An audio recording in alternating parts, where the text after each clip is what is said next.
Libertad de prensa no es solo poder hablar de lo que uno quiere hablar. Es poder hacerlo sin represalias ni hostigamientos. Hablemos primero del código. Y la pregunta es general. ¿Se está cumpliendo ese código, Hermel?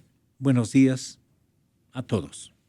Muchas gracias, estimado Gonzalo, por permitirnos conversar con directas personas las que están compartiendo este panel.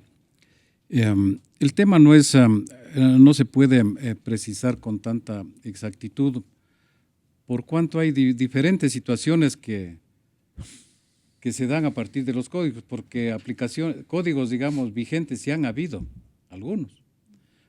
El primero, cuando Galo Plaza fue presidente, a partir del sismo que ocurrió en el año 49. En Ambato. Claro, él trajo a un experto de Estados Unidos y se hizo el primer código de construcción.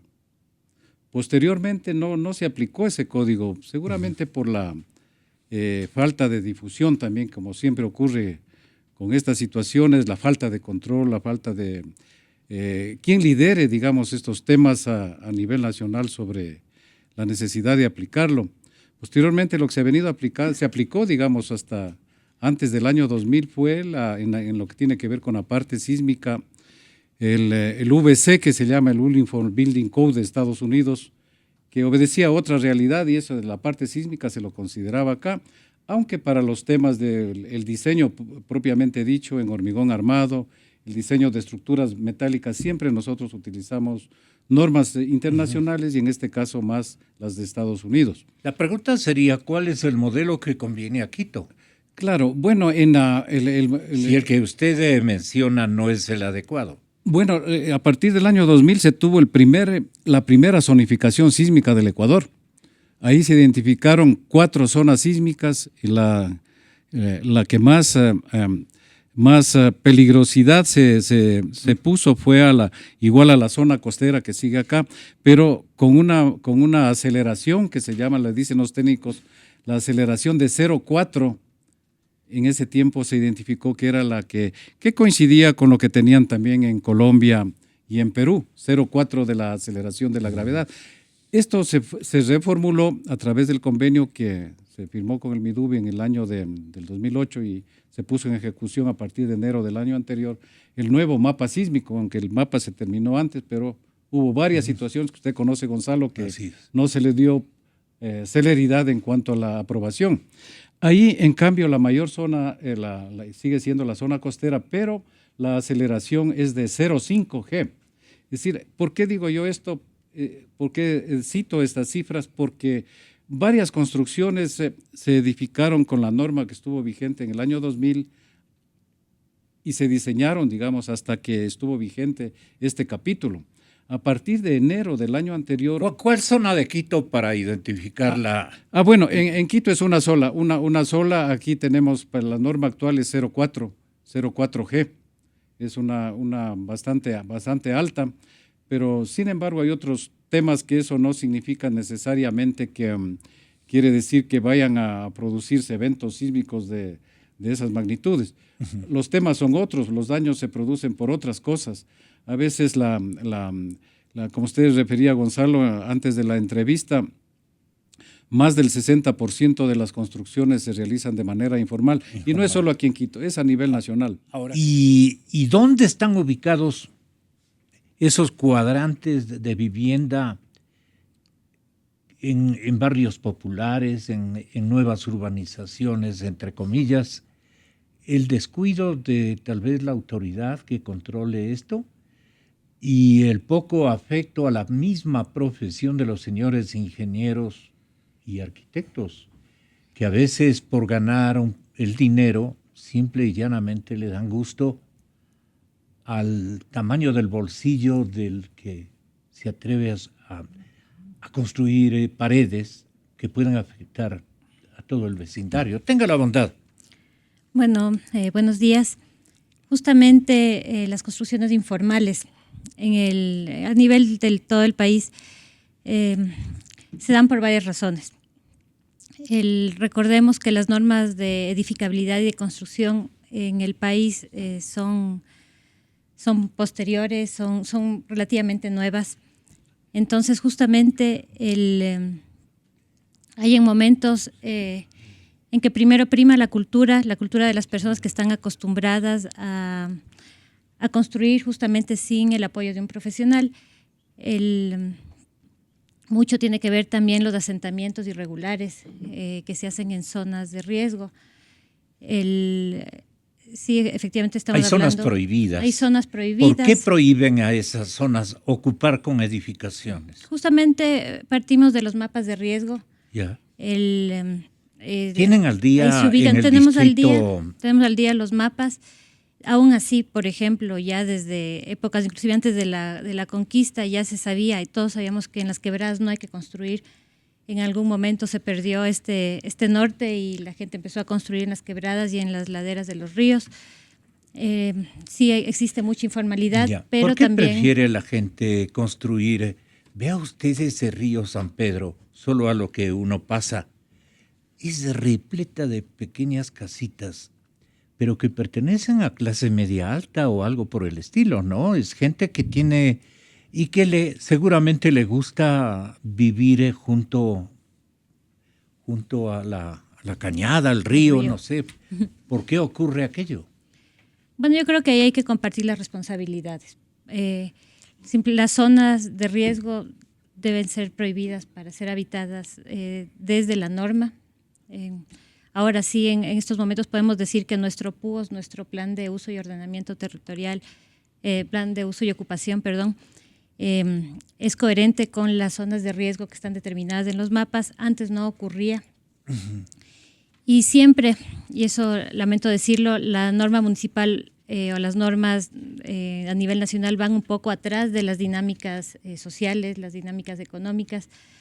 Entonces, justamente avanzar. La dinámica de la corrupción. Pues. Y también, lamentablemente hay que decirlo.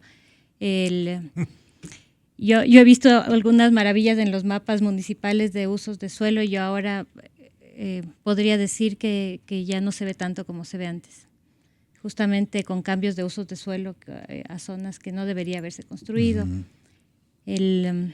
Pero bueno, eso se va avanzando poco a poco en la municipalidad. Pero mire usted que todo el esfuerzo que hicimos de concienciar, socializar el tema de la elaboración de un código nuevo de la construcción, prácticamente hasta este momento no ha servido para nada, porque siguen construyendo a ojo de buen cubero, por ponerlo en estos términos.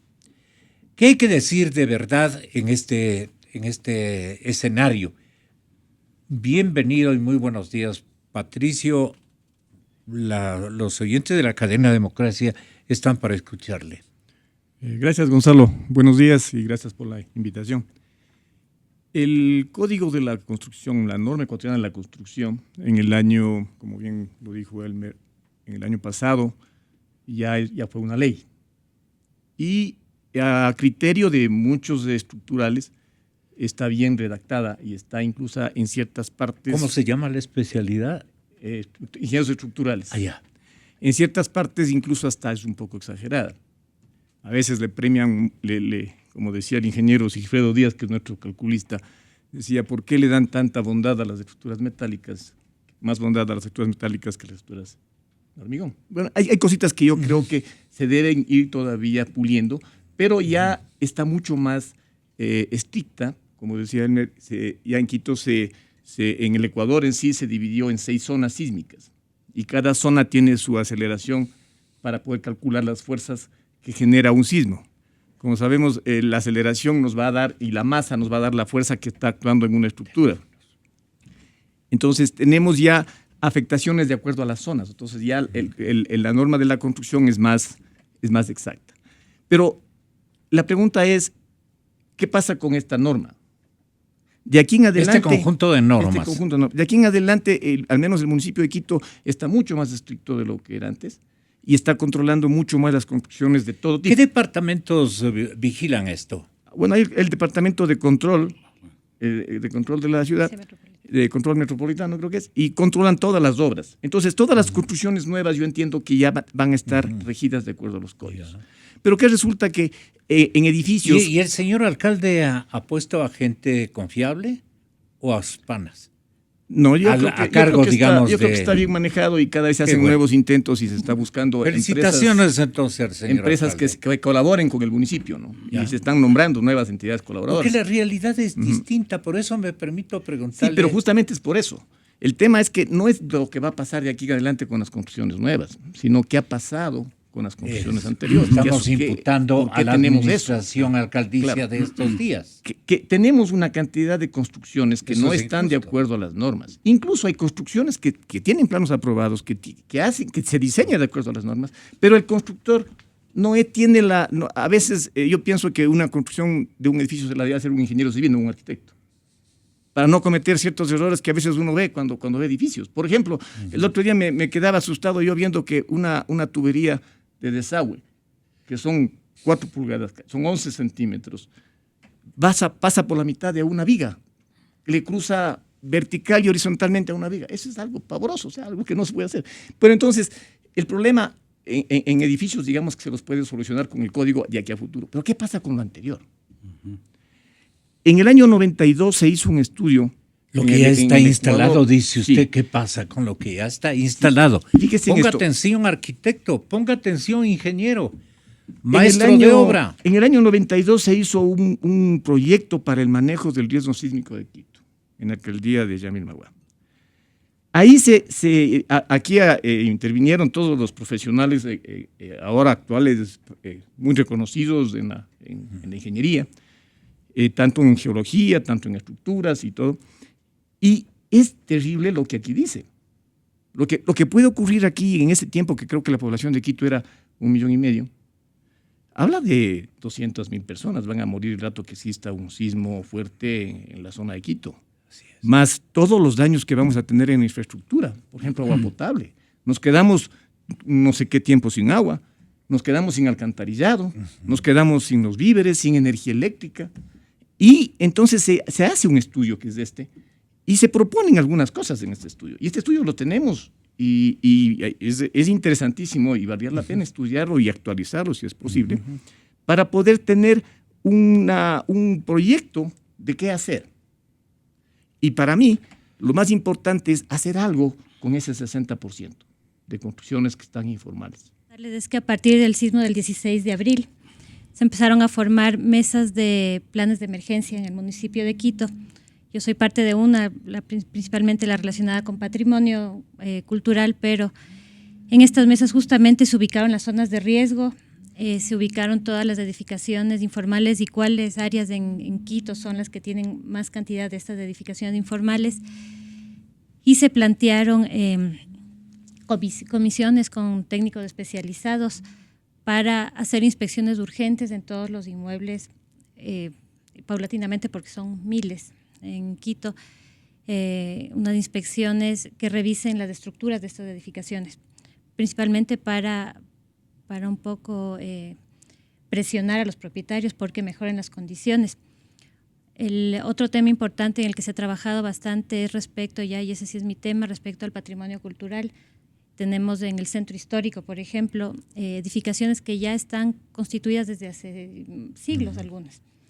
Obviamente no siguieron ninguna norma de construcción, sí han aguantado algunos terremotos, algunos sismos fuertes, pero esto no es para cruzarnos de brazos. Más bien, en este momento estamos avanzando con la UNESCO una evaluación por manzanas en el centro histórico de Quito, porque requieren reforzamientos, principalmente por la falta de mantenimiento que tienen las edificaciones. Los propietarios se han descuidado en muchas ocasiones, van 40, 60 años sin darle mantenimiento a las edificaciones, y justamente por su método constructivo, que es de tierra cruda, una edificación sin mantenimiento en un sismo, en cualquier sismo Tierra cruda es el adobe. Es el adobe o el tapial.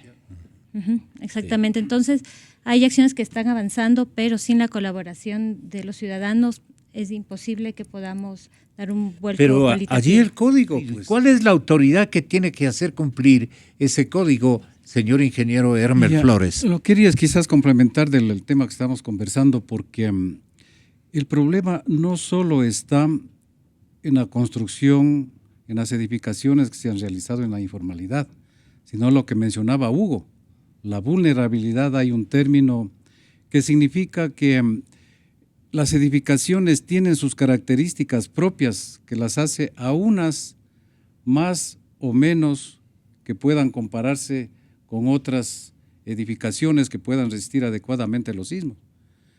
Que a veces no está solo por la capacidad que tenga la estructura de resistir un sismo, sino por la configuración. Ahí viene la parte arquitectónica. Por la configuración podría inducirse a que la edificación tenga problemas cuando se produce un sismo, y más aún cuando se hacen construcciones que van creciendo en el tiempo sin ningún control. Entonces, el problema ¿La configuración hace ahorrar dinero? Indudablemente que también ahorra dinero. ¿Por qué? Porque todo puede incluso modularse de mejor manera. En cuanto a la estructura, claro. Una estructura irregular cuesta más que una estructura regular, eso es indudable. Eso no hace falta mayor análisis. ¿Podría poner algún ejemplo? Por ejemplo, cuando se construyen edificaciones con unos tremendos voladizos que llamamos nosotros, es decir, unos volúmenes que salen de la construcción, más o menos como un poco para exagerar lo que se construyó en la mitad del mundo.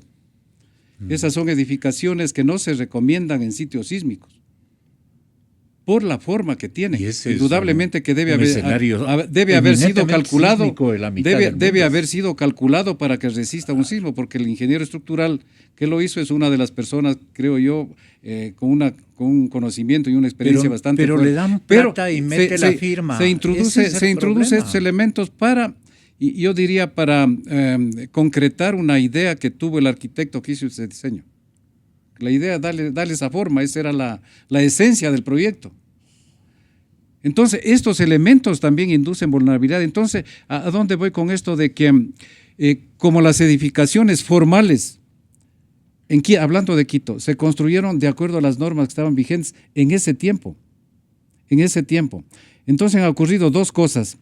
Que hay un avance tecnológico que permite tener más elementos, que permiten, a su vez, tener más conocimiento de cómo construir en la ciudad, ¿no es cierto? Por eso se van cambiando las normas. Entonces, ¿qué quiere decir eso? Si una edificación se construyó con esas normas, yo en mi primera intervención, a propósito, leí un datito que parecía muy simple, que dije que Quito, con la norma anterior, estaba para el factor Z, zonal que se llama en la norma, era 0,4 y ahora es 0,5. Entonces, ¿eso qué significa? Que edificaciones que se construyeron con la norma anterior ahora pasaron a ser vulnerables porque no cumplen con la norma que está vigente. Bueno, el municipio tiene ya su zonificación y incluso existen proyectos especiales en los que se pueden realizar en terrenos grandes que se van unificando y se pueden conseguir más altura, pero repartiendo las áreas de construcción y dejando en las plantas bajas más áreas abiertas, y uno levanta la edificación en altura, pero no no se incrementa el área de construcción en realidad. Pero la evacuación emergente de la gente que esté ese momento en el edificio, ¿qué garantías tienen en el cumplimiento de exigencias que el código debe establecer para que hayan zonas de evacuación en caso de una emergencia, quiero yo? Bueno, tenemos un código de incendios, para incendios. Para incendios o para cualquier tipo de emergencia. Sismos y todo eso. Y esos códigos los hacemos en los edificios, incluso ya ahora utilizamos mucha tecnología. Ajá. Por ejemplo, nuestros edificios ahora tienen todo lo que son llamado por voz, ya no por sirena. Entonces va indicando cómo se evacúan los edificios y cómo salen. Los edificios en sí incluso ya tienen un punto de encuentro, donde se tienen que evacuar, cómo tienen que salir y todo eso. Pero yo entiendo que la señora se refiere más a la parte de vialidad. Cómo desalojo esa zona del bosque, entiendo que es lo que dice, a través de las vías. Pero ya es un poco más de movilidad, ¿no es cierto? Eso ya viene de otros aspectos más de la parte. Pero poniéndose un poquito la mano en el pecho, ¿qué nos falta en términos de evacuación emergente? En el diseño de los edificios especialmente. Yo diría que nada. Créame que las normas de incendios son muy, muy, muy fuertes, muy exigentes. Ajá. Lo que hay que es cumplirlas nada más. O sea, hacer lo que Cuando uno tiene que hacer. ustedes terminan de construir un edificio, ¿quiénes van a revisar que todo esté cumplido? Hay un departamento del cuerpo de bomberos que revisan, bueno, no le exagero, revisan de cuarto en cuarto, de techo en techo, de pared en pared, los sprinklers, las alarmas, todo. Es exagerado el diseño. Y acaba de pasar un edificio nuestro para todo este tipo de eventos y para mí fue exagerado. No es demasiado la revisión que hace. Y eso también hace que sea difícil la tramitología municipal. Yo quiero sacar mi permiso de habitabilidad, pero me es muy complicado cumplir a pesar de toda la tecnología que le metemos al edificio. Igual no pasamos. Nos faltó una cosita muy pequeña en un lado, otra cosita pequeña en otro lado que la tenemos que ir solucionando. Un comentario final, Hermel. Creo que en el tema que siempre estamos preocupados y yo quiero aprovechar la oportunidad para agradecer a esta radio, que desde hace años siempre ha dado un espacio a un tema que es técnico, se puede decir, tiene sus connotaciones sociales indudablemente, pero creo que es uno de los pocos medios que da espacio para tratar un tema de tanta relevancia para la seguridad de la población. Creo que hay muchos temas pendientes, no sé si lo puedo únicamente mencionar, Gonzalo, de esta oportunidad que he tenido yo de estar en Manabí, frecuentando algunas edificaciones, visitando, conversando con la gente, y también por haber participado como administrador de los convenios para la elaboración de la norma. Creo que hay unos temas que están pendientes, solo los voy a enumerar, para que Gonzalo, que es posible, en algún rato se los pueda tratar en detalle, porque creo que ameritan cada uno de ellos. Es necesario elaborar manuales y cartillas para la aplicación de la norma. Solo los voy a enumerar ahora.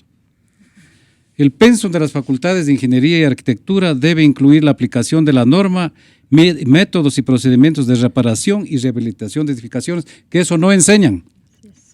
Conformación del Comité Técnico Permanente de la norma. Programa de concientización a nivel nacional de manera permanente. Desarrollar proyectos de investigación tendientes a mejorar y actualizar la norma. Todos los países la actualizan conforme va aumentando la tecnología y hay más información. Capacitación a nivel profesional y de obreros de la construcción.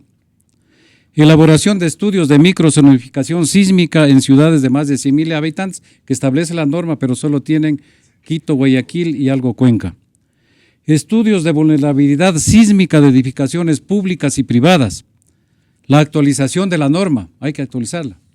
Ya la parte sísmica se la terminó en el 2011, aunque está en vigente desde el año pasado, desde enero. Entonces, pero se revisó en el 2015. Sí. Se hizo una revisión. Sí, pero toca revisar por qué. Porque la nueva información que existe local y a nivel nacional amerita, siempre todos los países van actualizando. Hay que seguir trabajando. La norma es algo dinámico, permanente. Por eso estaba notando aquí que la incidencia del último terremoto es posible que cambie en algo la configuración del mapa sísmico del Ecuador. La revisión de los capítulos adicionales de la norma. La curiosidad, ¿en qué sentido se debería operar ese cambio? Es un tema netamente técnico que más lo debe tratar el Instituto Geofísico. ¿Por qué? Porque ellos tienen toda la información y los modelos para hacer una nueva corrida, entre comillas, de toda la información que se dispone actualmente, a ver si se mantiene de la misma forma. Esa sería una exigencia para el instituto, ¿no? Es necesario, sí. Digo, hacer esto, claro. Ellos trabajan las 24 horas del día. Son muy sacrificadas las acciones que cumple el instituto, pero digo que no se quede simplemente en el conocimiento de ellos, sino que se disperse en buena línea, ¿no? Hacia los colegios, hacia las cámaras de la construcción y todo lo demás, a los municipios. Revisando día a día. Claro. Deben Dice, la norma es dinámica. Necesario, así. Hay que también hacer una revisión de los capítulos adicionales que están en la norma y que todavía no se aprueban. Yeah. Hay unos 8 capítulos adicionales que todavía no entran en vigencia. Y algo más a la inclusión de otros capítulos en la norma, por ejemplo, como la tiene el Código chileno. Aquí no tenemos en la norma algo que trate sobre los elementos no estructurales, porque esos son los que más pérdidas de vida y accidentes producen en eventos de esta naturaleza. Yo lamentaría lo que tú dices, tener una norma que regule las construcciones menores. Tener una especie como de ayuda a memoria decir, usted va a hacer una casita de 1 piso, de 2 pisos, hágalo de esta manera. Así es. Para que Es la tenga- cartilla la que mencionaba yo al comienzo. Esa, entonces, ese es Las cartillas que sean importantísimo. fáciles, que la Que es gente la que lo más se hace entiende. en el Ecuador. El obrero, la construcción informal no la vamos a terminar nunca. No. Así es. Lo que hay que enseñarle a la gente que haga bien nada más. Y de una manera fácil. Y tenga miedo al sismo, para que de esa manera actúe. Claro. Muy bien.